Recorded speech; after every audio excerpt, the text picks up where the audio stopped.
அனைவருக்கும் வணக்கம். Option tricky trade channel மூலம் உங்களை சந்திப்பதில் மிக்க மகிழ்ச்சி அடைகிறேன். நான் உங்கள் சந்தோஷ்.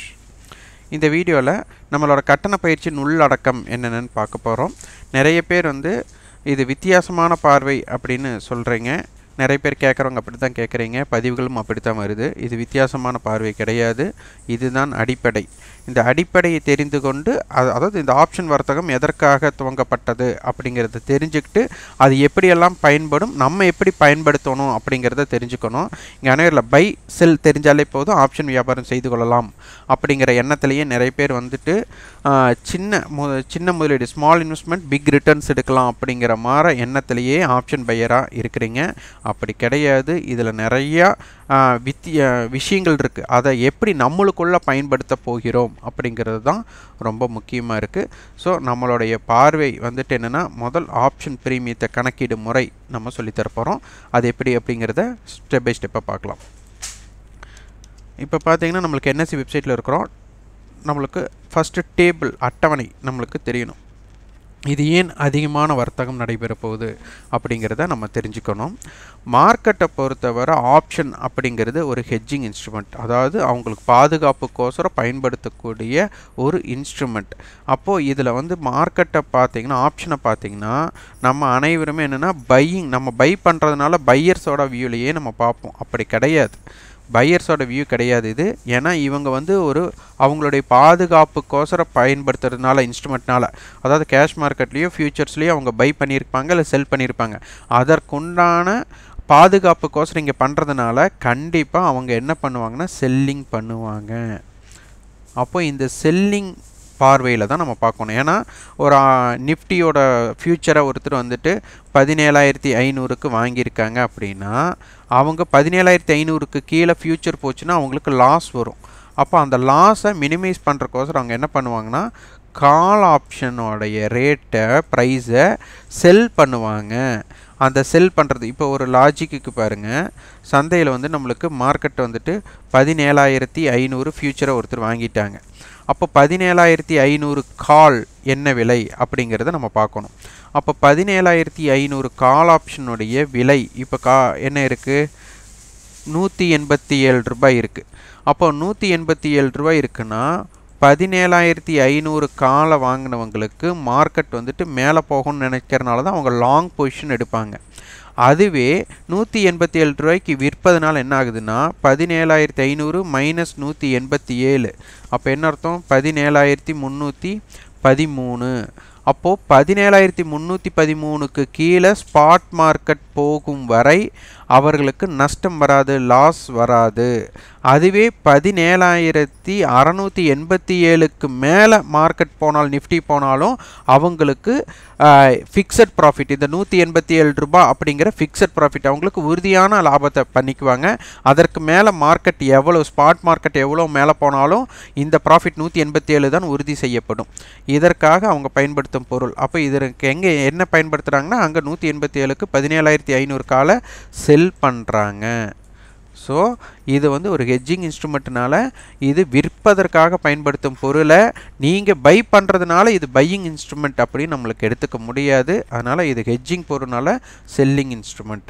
அப்போ அதனால் செல்லர்ஸோட பார்வையில் பார்க்குறோம். அதனால் ஒரு ஸ்ட்ரைக்கோட ப்ரைஸ் என்ன ப்ரைஸ் இருக்கோ அதை நீங்கள் ஆட் பண்ணிட்டீங்கன்னா அதுதான் ரெசிஸ்டன்ஸ் அப்படிங்கிறத நம்ம இதன் மூலயமா நம்ம சொல்லித்தரோம். அப்போ 17,500 ஸ்ட்ரைக்குக்கு மார்க்கெட் க்ளோசிங் ப்ரைஸ் 187 முடிஞ்சதுனால நம்மளுக்கு 17,687 அப்படிங்கிறது ரெசிஸ்டன்ஸ் அப்படிங்கிறது இது மூலம் சொல்கிறோம். சப்போர்ட் ப்ளேஸ்னால் 17,500 புட்டை இப்போ 143 ரூபா இருக்காங்கன்னா அதை மைனஸ் பண்ணுறோம். அப்போ 17,357 அப்படிங்கிறது சப்போர்ட் ப்ளேஸ். அதாவது கால் ஆப்ஷனுடைய ப்ரைஸை ஆட் பண்ணிக்கிறோம், புட் ஆப்ஷன் ப்ரைஸை மைனஸ் பண்ணிக்கிறோம் ஒவ்வொரு ஸ்ட்ரைக்கோட. இதை பேஸ் பண்ணுறதுனால நம்மளுக்கு ரெசிஸ்டன்ஸ் அண்ட் சப்போர்ட்ஸ் நம்மளுக்கு கிடைக்கும். இது நம்ம வரைபடத்தில் பார்க்க வேண்டிய அவசியம் கிடையாது. இது ஒரு பார்வை. இவ்வாறு நம்ம ஃபஸ்ட்டு ஆப்ஷன் ஸ்ட்ரைக்கை நம்ம தேர்ந்தெடுக்கிறோம். அதுக்கு அடுத்தது இந்த ப்ரீமியத்தோட நம்மளுக்கு ஆப்ஷன் க்ரீக்ஸ்ன்னு சொல்லுவாங்க. ஆப்ஷன் க்ரீக்ஸோட அர்த்தத்தில் என்னென்னா, மார்க்கெட் நிஃப்டி 100 பாயிண்ட் ப்ளஸ் ஆகுது இல்லை 100 பாயிண்ட் மைனஸ் ஆகுது.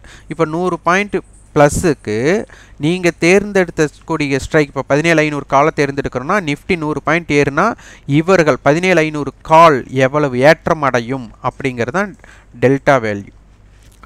முதல் 100 புள்ளி, அப்போ அடுத்த 200 புள்ளி 300 புள்ளி 400 புள்ளி ஏறும்போது அதற்குண்டான கேப் ஃபஸ்ட்டு 100 புள்ளிக்கு எவ்வளோ ஏறுறாங்க, ரெண்டாவது 200 புள்ளிக்கு எவ்வளோ ஏறுவாங்க. அப்போ ஃபஸ்ட் 100 புள்ளி 200 புள்ளி ஏறுது டெல்டா.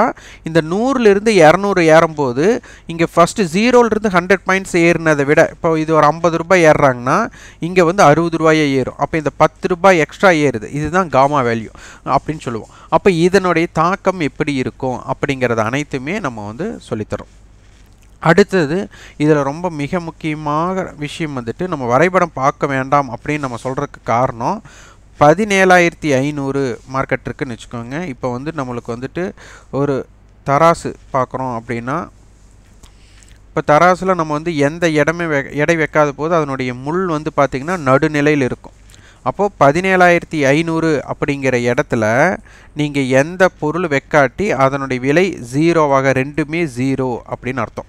இல்லை அப்படின்னா 17500ல் சந்திக்கும் போதெல்லாம் 17500 காலும் 17500 புட்டோட விலை சமமாக இருக்கும். அப்போ இந்த இடத்துல மார்க்கெட் வந்துட்டு 17500 புட் ஆப்ஷன் 17600 கால் ஆப்ஷன் விலை சமமாக இருக்குன்னா மார்க்கெட் 17550 சமமாக இருக்கும் அப்படிங்கிறது தான் இதனுடைய லாஜிக். அப்போ 17600 கால 600 புட் எங்கே சமமாக இருக்கும், 17600ல் தான் சமமாக இருக்கும். ஸோ இவ்வாறு நம்ம தேர்ந்தெடுத்து இது பண்ணுறோம். அடுத்த விஷயம் மார்க்கெட்டை பொறுத்தவரை இப்போ 17500 17600 இப்போ இது வந்து புட், இது கால்னு வச்சுக்கோங்க. இதற்குண்டான டிஸ்டன்ஸ் வந்து நம்மளுக்கு 100 பாயிண்ட். அப்போ இதனுடைய சராசரி நம்மளுக்கு 17550. இப்போது இந்த ரெண்டு பேர்த்தோட வேகம் சரியாக இருக்குது அப்படின்னா ரெண்டு பேருமே இங்கிருந்து ஒரு நபர் லெஃப்ட் ஹேண்ட் சைடு இருந்து ஒரு நபர் நடக்கிறாரு, ரைட் ஹேண்ட் சைடு இருந்து ஒரு நபர் நடக்கிறாரு. ரெண்டு பேருமே 10 கிலோமீட்டர் ஸ்பீடு நடக்கிறாங்க அப்படின்னா ரெண்டு பேரும் சரியான வேகத்தில் நடக்கிறனால இந்த 17550 சந்திக்கணும். ஆனால் ஒருவரோட வேகம் 20 கிலோமீட்டராக மாறுது, ஒருவரோட வேகம் 10 கிலோமீட்டரில் இருக்குன்னா இந்த லெஃப்ட் ஹேண்ட் சைடு இருந்து ரைட் ஹேண்ட் சைடு நடக்கிறவர் வந்துட்டு பார்த்திங்கன்னா இந்த 550க்கு மேலேயும் இந்த 600லேருந்து நடந்து வரவங்க இந்த இடத்த சந்திப்பாங்க. அப்போது என்ன அர்த்தம், யார் கட்ட ஸ்பீடு அதிகமாக இருக்கோ அவங்க ஓவர்டேக் பண்ணிடுவாங்க. அவங்களோட ஏவரேஜ் ப்ரைஸை, ஏவரேஜ் அதாவது பிரேக் ஈவன் பாயிண்ட்னு சொல்லுவோம், இதை ஓவர்டேக் பண்ணிவிடுவாங்க.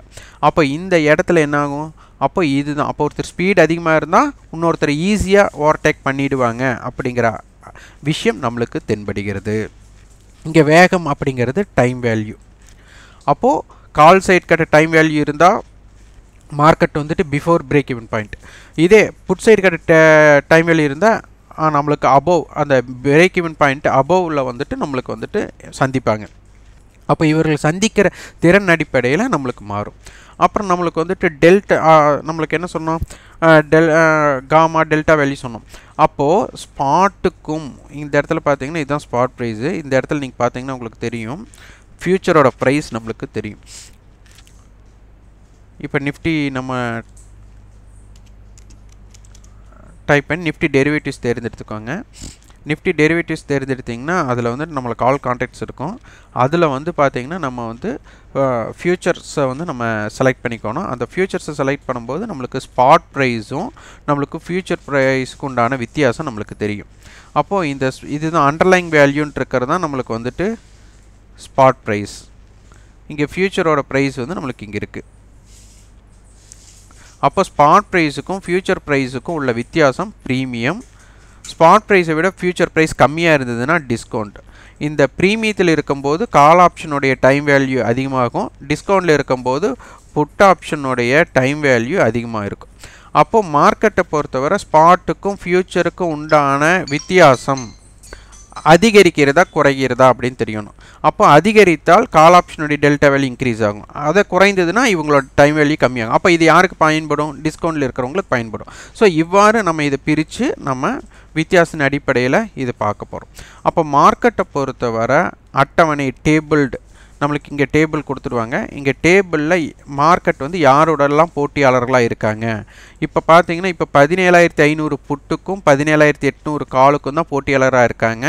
அப்போ மார்க்கெட்டோட இவங்க நடுநிலை புள்ளியை தேர்ந்தெடுத்து இதனை எப்படி பார்ப்பது? அப்போ இவங்க ஃபைட்டிங்கில் யார் ஜெயிப்பா? இப்போ 17,500 புட் 17,800 காலை நம்மளுக்கு வந்து ஃபைட்டிங் பண்ணுது அப்படின்னா இவங்க எப்போ வந்து இதனை சாத்தியக்கூறாக மாற முடியும் அப்படிங்கிறதெல்லாம் நம்ம இதன் மூலியம் நம்ம தெரிஞ்சுக்குவோம். அப்போ இதோட ப்ரைஸில் வந்துட்டு நம்மளுக்கு வந்துட்டு பிரேக் ஈவன் பாயிண்ட்ஸ்னு ஒவ்வொரு இடத்துல இருக்கும். அப்போ இந்த பிரேக் ஈவன் பாயிண்ட்ஸ் இவங்க 2 பேர் இப்போ சிம்பிளாக பிரேக் ஈவன் பாயிண்ட்ஸ் நம்ம 17,800 கால் 500 புட்டுனா பிரேக் ஈவன் பாயிண்ட் 17,650 புட்டு நம்ம 17,650ன்னு ஈஸியாக நம்ம சொல்லிவிடுவோம். ஆனால் இவங்களுடைய டிமாண்ட் அண்ட் சப்ளை டிமாண்ட் அப்படிங்கிறது லோவில் கிரியேட் ஆகும், சப்ளைங்கிறது வந்து ஹையில் கிரியேட் ஆகும். அப்போ இவர்களுக்கு உண்டான டிமாண்ட் அண்ட் சப்ளை இந்த போட்டியாளர்களை வச்சு இதனுடைய நடுநிலை பிரேக் ஈவன் பாயிண்ட்டை நம்ம வந்துட்டு கணக்கிட்டு அதன்படி யார் வெற்றியாளர்களாக மாறுவாங்க, இதன் எல்லைகளை ரேஞ்சை நம்ம எப்படி தேர்ந்தெடுக்கிறது, இது அனைத்துமே நம்ம கற்றுத்தரப்போகிறோம். இது வந்து ஆப்ஷன் ப்ரீமியம் கணக்கீட்டு முறையில் இது வந்துடும்.